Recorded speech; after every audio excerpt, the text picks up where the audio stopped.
Thanks for listening to Fluff and Crunch, where we talk about the connection and sometimes disconnect between system, setting, and story in tabletop RPGs.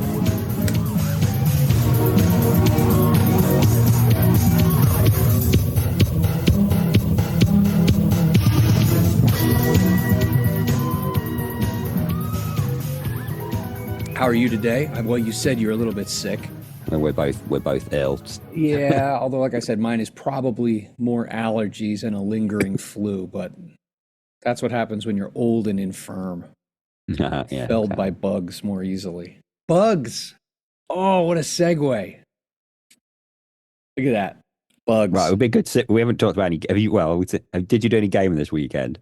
Yeah, we played Traveler. We had skipped the week before that because I was sick. We played this week and it went well. And we're not going to play this week, unfortunately, because not unfortunately, but I have family in town. So, and is this actual Traveler, not like you've hacked into something else? No. We're playing Mongoose Traveler 2nd Edition 2022 Rules Update in the Spinward Marches, and it's going well. It's actually all the good things, and I'll talk more about Traveler in another episode or episodes, but all the good things that Traveler puts forth as potential, we're starting to experience, which is nice. How about you? Anything?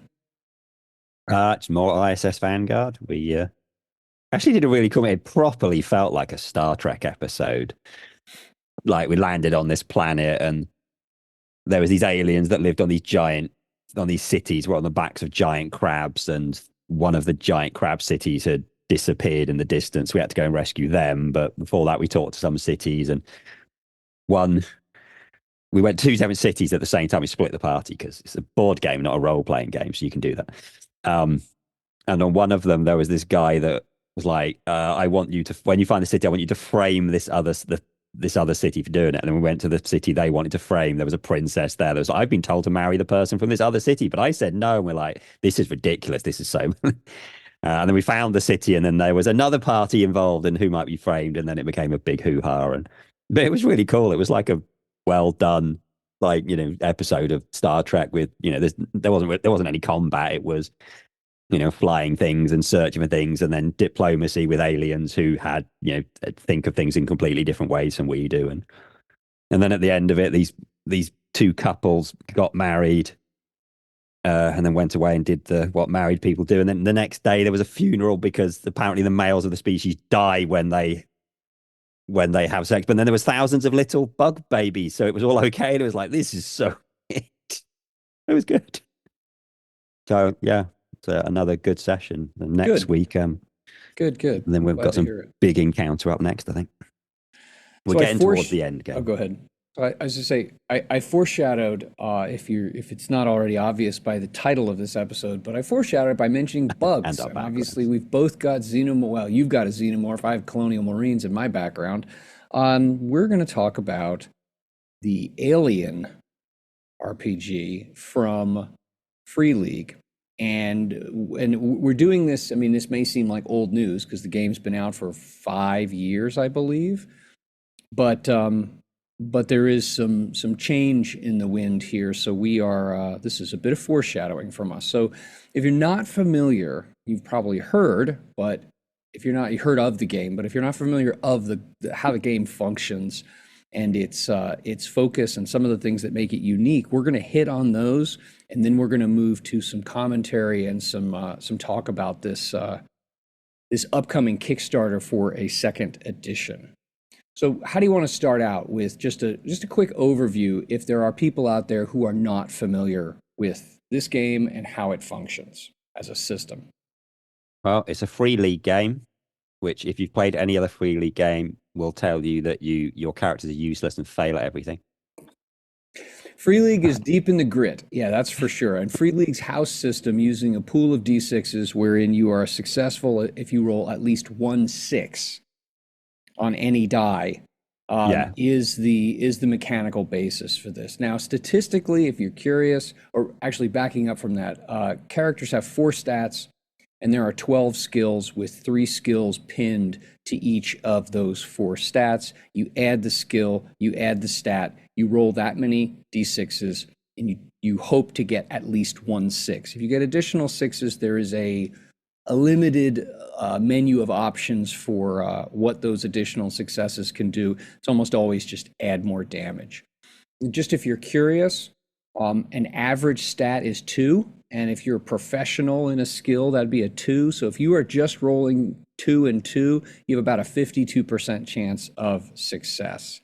Yeah. If you add equipment, like weapons, add additional dice. You're always adding or subtracting dice from the pool. The idea of rolling a 6 never changes. But the numbers, the way that the system works is that when you are forced to roll, you're gonna fail, I think, more often than in most games, especially like your D20 based high hero games. Your character in this game is not a hero. Your character in this game is a more than likely soon to be killed somewhere or another. I mean, I put 2d20 at the far end of like how often players fail, because between having competent characters that roll for the things they're good at and don't do the things they're bad at, and having momentum and threat or whatever else it is, players in 2d20 shouldn't be failing a huge amount till you get into combat, because then you've got opposed rolls, and so then that changes the maths. But generally, 2d20 players can succeed quite a lot. Yes, in most free league games, you find this kind of thing. Now, this then definitely pushes into the kind of game where you should only roll when it's important. You don't. If you're a GM that forces, oh, there's a door, I will roll to see if you can open the roll to do stealth. Right? If you roll for everything, like, no, they're going to be failing a lot. But the failing in this, and this is true in most free league games. In most free league games, if you fail a roll, there's usually a way to re-roll. So this is, it could be taking damage. What they call it. Yeah. And there's usually a way of doing this. Now, in this one, this is both a good thing and a bad thing about Alien. In Alien, when you push a skill roll, you build up stress, which initially doesn't sound too bad. And as you build up stress, this then gives you extra dice, which you can roll in when you're doing things. So that's actually quite good. You get these extra dice, gives you a better chance seeing. But when you roll the bad symbol, which I'm assuming is the 1, because it's the face hugger symbol, but obviously I never had the proper dice, so I'm guessing it's a 1. If that then symbol pops up on a roll, you then have to make a panic roll, and this is where it's both good and bad at the same time. Yeah. So I want to back up on one thing with this, just to make sure if someone out there hasn't played this, that they're clued in on this. You have your base pool of dice, which is based on your attribute, your skill, and situational modifiers, which could include equipment like a weapon. And so you end up adding and subtracting dice from that base pool, and then you have a final pool that you're going to roll. If you fail, you don't come up with any successes. You can push the roll, which means you can re-roll it. But when you do that, you add 1 stress die, which is an additional D6 that has, if you have the little fiddly dice that they'll sell to you, it's a different color and it has different symbols on it. And as you either choose to push rolls, you will build up more stress, or as you are exposed to things that are stress causing, like your friend gets his head blown off, or an alien bursts out of someone's chest, or someone fails certain rolls. If someone in the party fails a roll, that adds to stress. There's a long list of things that can add stress. What that does is it adds points of stress to your character, which is additional dice that you roll, which I see in this. I see a rationale for this and a setting genre connecting mechanic here, where you're getting amped up, and so you're more fired up, but that also, because you're running more hot, you risk failure. So if you roll any ones on any of the stress dice out of your pool, you then risk panic. And I think that here we should just how does the panic mechanic work, and where does it fit into the game? And then we can comment on it later. So panic mechanic. So we've already said that what triggers it. Well, it's a couple. The first thing that triggers it, if you roll a face hugger symbol on one of your stress dice, and bear in mind, once you've built up stress, you are rolling those stress dice on every skill roll. So if you roll one of your face hugger symbols, then you have to do a panic. But there's other things. So some of those other bad things you said. So some other panic things can trigger panic. If you're pinned down, if you suffer a critical injury, if you're attacked essentially by an alien, or if you see something really horrifying. So there's quite a few things that can trigger panic on top of just rolling one of Yeah. these And ones. some of them are objective, like Yeah. listed there, and some of them also are just GM fiat. The GM can Yes. say, hey, listen, everyone's got to make a panic roll right now. So then what you do for your panic roll is you roll a d6 and you add your stress level. Now, nothing happens if that total is between 1 and 6. So when your panic's only on sort of 1 or 2, it's fine. It's not an issue. You roll, you get a low number, and it's fine. What you then start happening is, so at the start of the game, when you're starting to panic a bit, your character's stressed, sorry, you'll get an extra dice, and it's all good because you're not nothing bad. And even if you roll sort of a 7 or 8 on the table, it's like your stress level goes up a bit, and you've got a bit of a twitch, or other people get stressed. So your stress spreads to other people. It's when it starts going up. So when you start hitting things like 10, you freeze, Yeah. which in most situations is that character's, depending on what you're doing, but that character's dead. Seek cover, that's a good one. You wish you get seek cover. Your character runs and gets into like somewhere safe.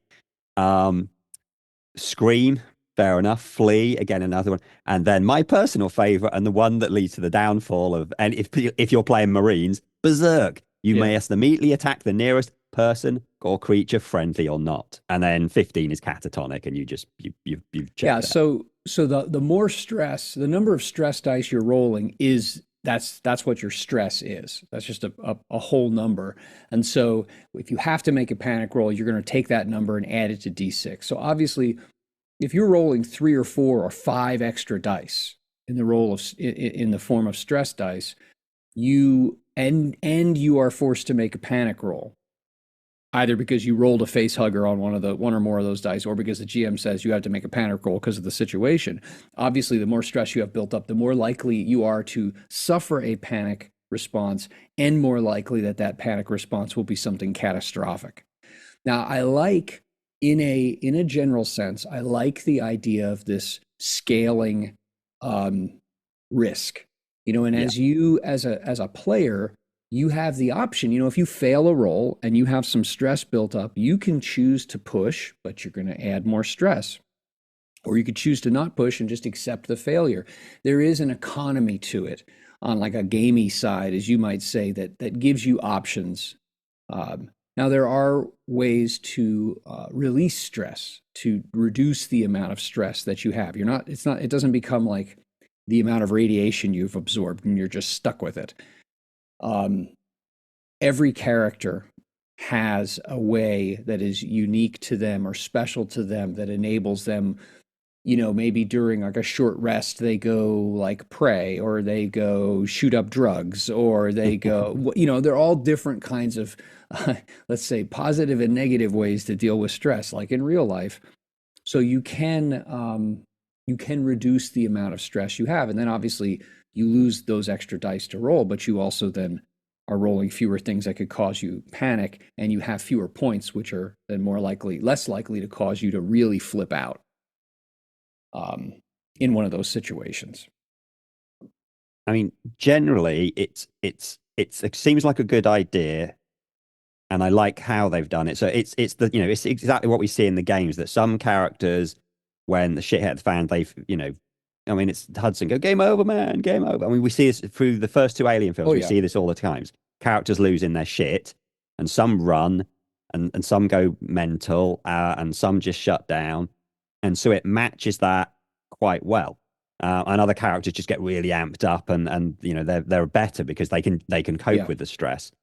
I th- I think Or yeah, just depending on the situation, on the story, their way of dealing with stress, either to reduce it or just to manage it, is it just works better in this situation. And there are lots of story examples for that. One thing before we go into the commentary on this, I do want to say that the core rule book of the first edition, is 400 pages. It's a brick.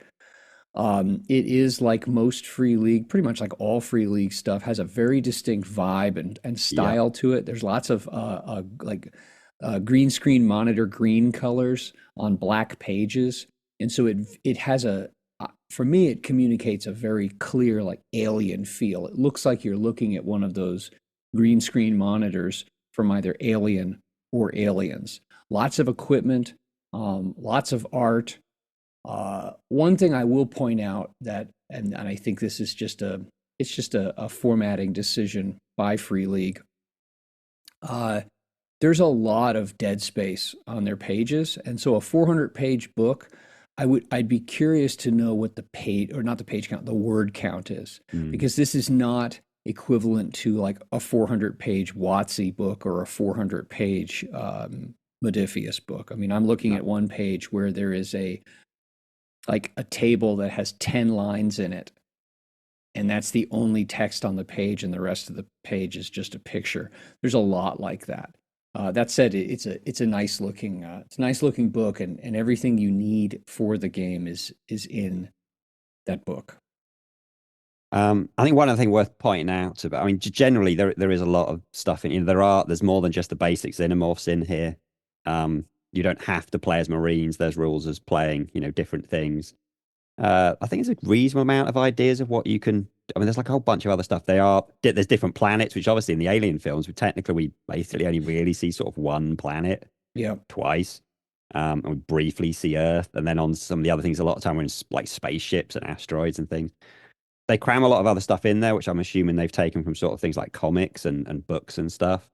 And then they do, there's quite a lot of good, reasonable stuff in there for GMs. And then they have this idea of actually the game is split into cinematic versus campaign play, with the idea that cinematic scenarios are meant to be played as a one-off, and they're designed, they've released a couple of these for people to buy, where the idea is that you have pre-built characters and there's multiple ones, and if your characters die, you get to pick up another pre-built character. yeah. But then there's also And they're all meat grinders in some way, yeah, shape, or form. and then there's this kind of campaign play where you can go into the detail, and then Yeah, there's that's lots of more of a background stuff. traditional, like Yeah, long-term RPG approach. Now, here's where here's where I'm fine with dropping into to commentary. Uh, when this game was announced, I bought the deluxe set directly from Free League. So I got the core book, I got it like another adventure or two, I got a bunch of counters, I got dice, I blah blah blah blah, I got all stuff, and I got all the PDFs.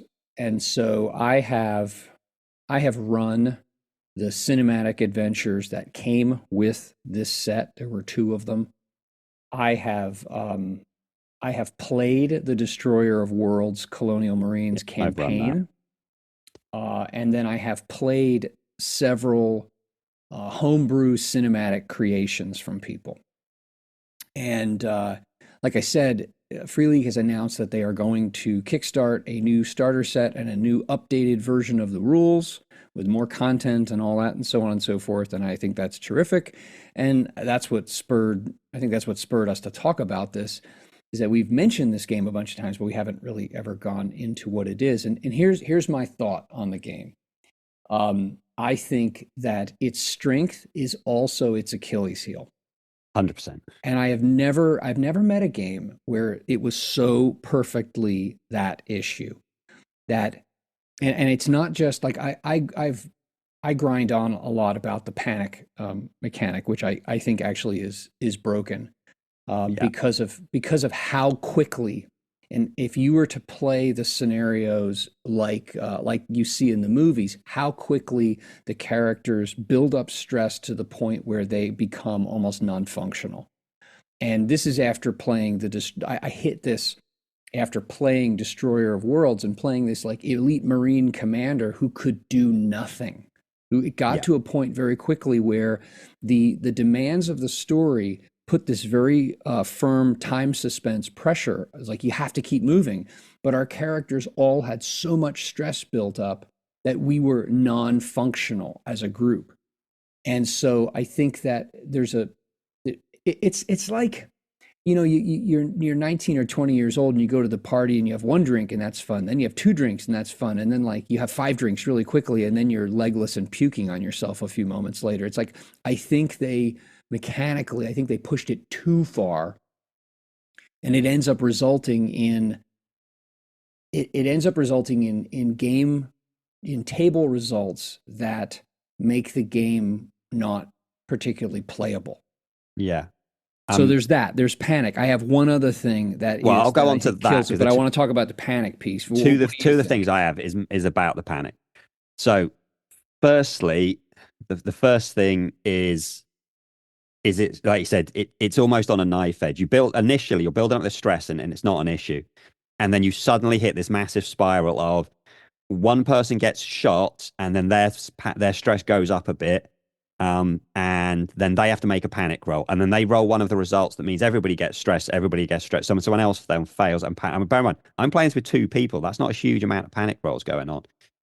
But it's very quickly to get this spiral where a bunch of things trigger at the same time. And usually the bad one is someone rolls the one that they goes berserk, which means they shoot someone else, which means because they've taken damage, they now get a load of stress, which means they get and everything goes to pot. Now, Yep. it's actually very, if you filmed this and it was a film, it would look like an episode of Aliens. But that doesn't necessarily mean it's fun. As the GM, I always have a great time playing Alien because I don't even have to throw a lot. The first one I played, it's either the one out of the book or it was in the starter box. Very little effort, and one alien I think went through, or it might have been a neomorph or something, went through like one space recovery crew. Like the four Oh, in a characters, they heartbeat. had two, they died, they had another two, and then I gave them the second crew to players, and it went from there. I did like 4 TPKs in one night. Admittedly, that's really only two, but I went through like eight NPCs, eight PCs with one alien because they weren't skilled. And they always said when we did Destroyer of World, it was the same thing. And a lot of this was not the alien picking people off stealthily one by one and making it like that. No, this was the stress getting to such a Yep. point. Every time you got into a combat situation, particularly in Destroyer of Worlds, and like you said, not having the downtime in between. Because like it said, like 10, 15 minutes of rest, you get to bring your stress down by one. You need to be able to bring it down by 5 or 6. Yeah. Now, And building on that, the thing that, because it's still sticking on panic, the thing I would like to see in second edition is a bit more finesse to this panic roll. yeah. And it's the thing I suggest you. So you said in your horror game you were doing, right, I want to have like this roll and my characters can like flee or go berserk. And I said, well, what would be cool is if you had different levels of like different slots in your like meter for characters that are more likely to flee or characters that are more likely to berserk and so on. I'd like to see that in Alien because at the moment it doesn't matter whether you are a marine or you're a scientist or you're a truck or whatever you are. You have the same panic table, and once you're rolling on that panic table, you have the same chance of the bad stuff happening. I'd like to see a bit more finesse about you're a highly trained, not that scary kind of character, therefore you should be less likely to go berserk. I mean, I have to say, I haven't got the Marine book, so I don't know if in the Marine book it changes some of this stuff and makes them more playable. But like the panic rule is exactly what you said. It's both the thing that makes the game really feel like Aliens because characters lose their shit, but it also kind of ruins the game. But the panic rule, this is the panic rules to me are like they are so they're so bright and they're so loud. It's like if you invite someone to sit down and have like, I don't know, they've never had Mexican food before. You say, "Hey, let's have some, good Mexican food." And you just pour on like the jalapenos and other chilies and you scorch the inside of their face. Yes, you gave them a Mexican flavor. Oh, and you throw some cumin in there. You gave them that flavor, but you gave it to them in like such this like fire hose like blast that they're not able to appreciate anything else and they're stuck with only that. Yeah, I think that it, I think that different kinds of characters. Now, the system does have like talents, feats, special abilities that characters have. I do think that they ought to plug in some kind of way that different kinds of characters can be extra resistant to certain kinds of panic or certain avenues of things that would make them flip out. Because again, I said we played Destroyer of Worlds, and there was one player whose character was on drugs, and that was the only character that was able to function. Wait a minute, let's see if this stops.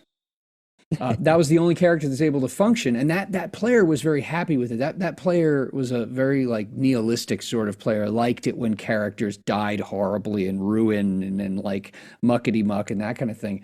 The trouble is, and this takes us to the next piece, is that Alien, and I think this is very clever, the idea, purports to offer two different modalities of play: the cinematic and campaign. And campaign is like everything we've always played, so we can put that aside.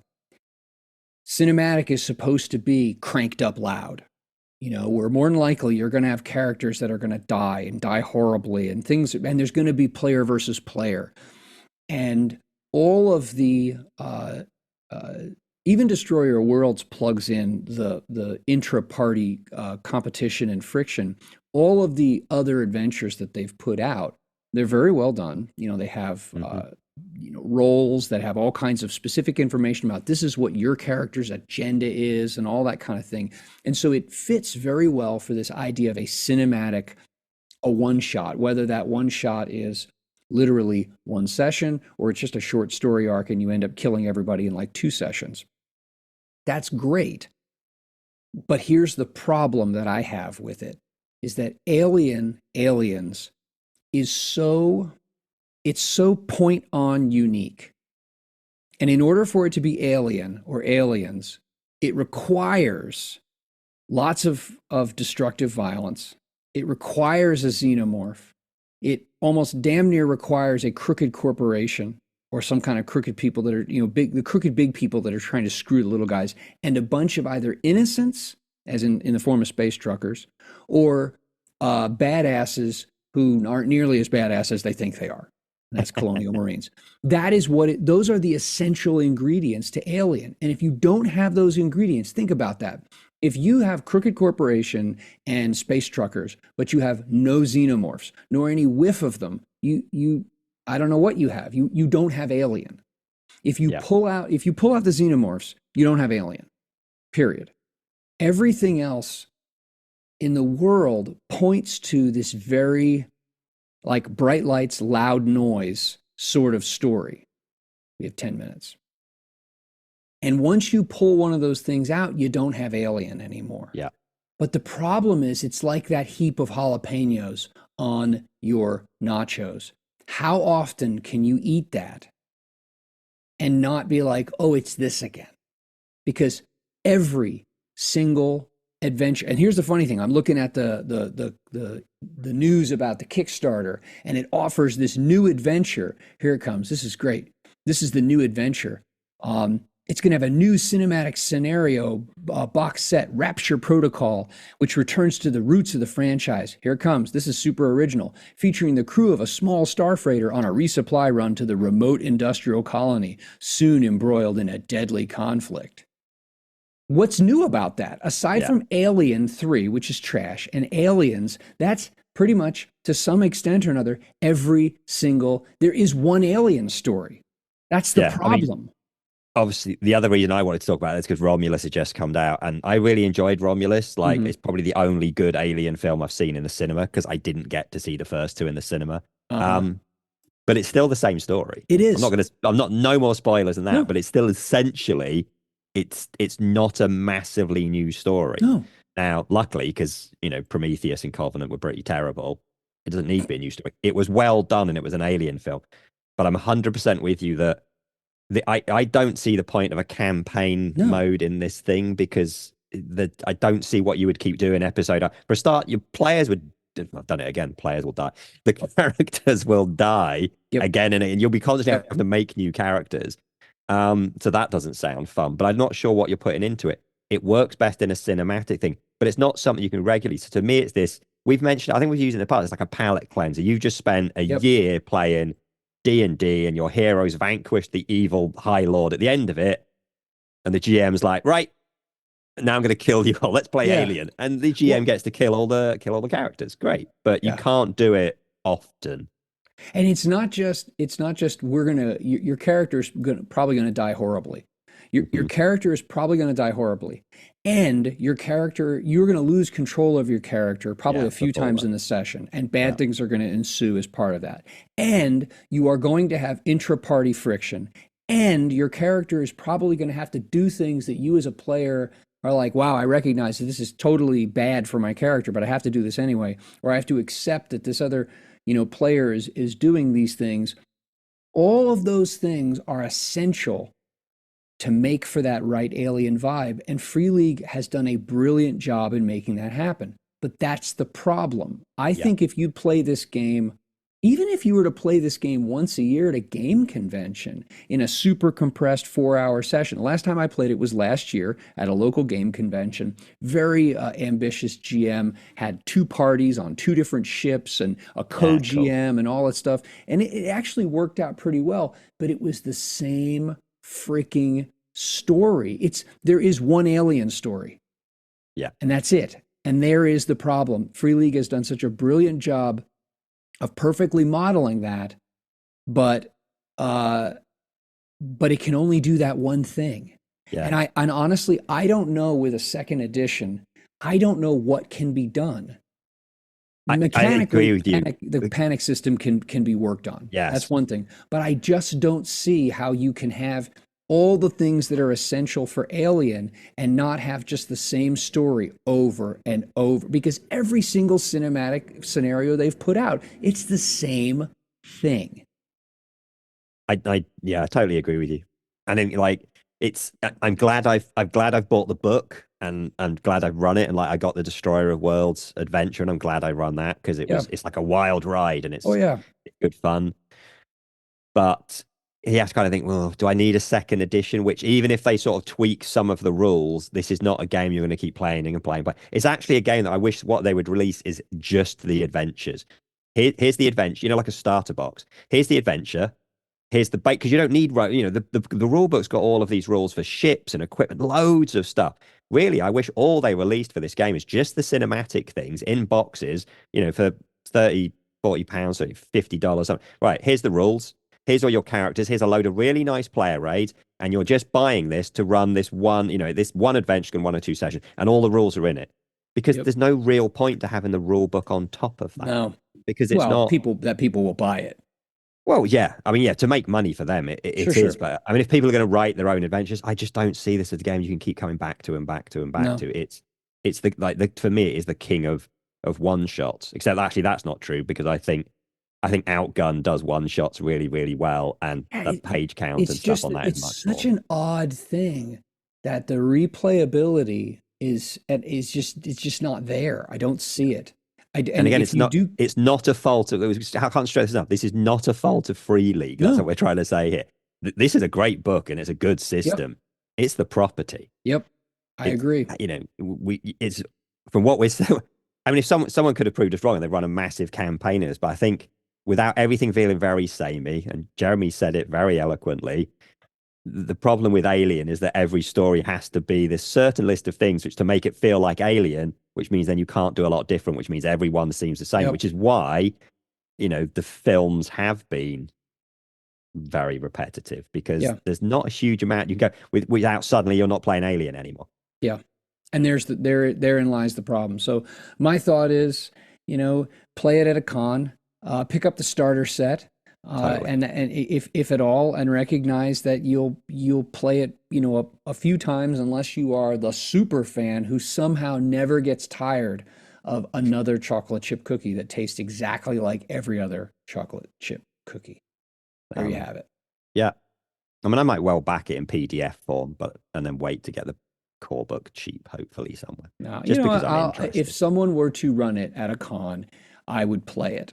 I would give it a shot, the second edition rules. But otherwise, it's like I've been there, done that. I don't need to be there or do that again. And so I have no ill will toward it. I just see no enjoyability or like further utility in playing it because I know exactly what it's going to be. And the other hard thing, and this is my last piece, is that because it's such a well-known property and so many of us in geekdom have seen it all, you have to play dumb so much. You have Yeah. to you have to play your dumb innocent space trucker character and get killed.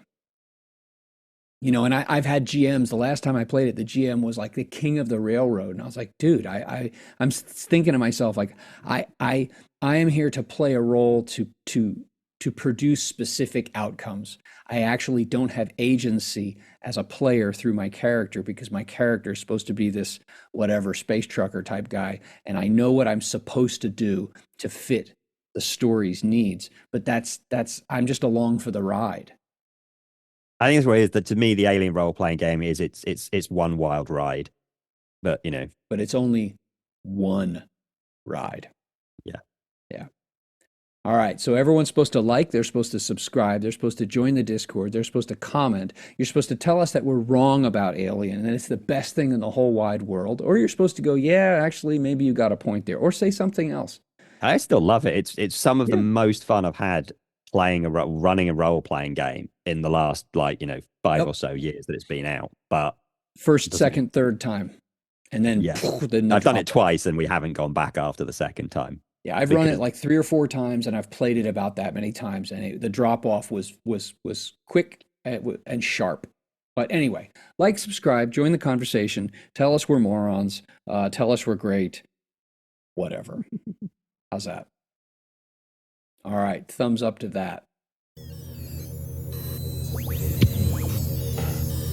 Thank you, as always, for listening to Fluff and Crunch. You can join our Discord, you can subscribe to the podcast, you can subscribe to the YouTube channel, all through the links in the show notes. Thanks again. Have a great day. We look forward to talking with you.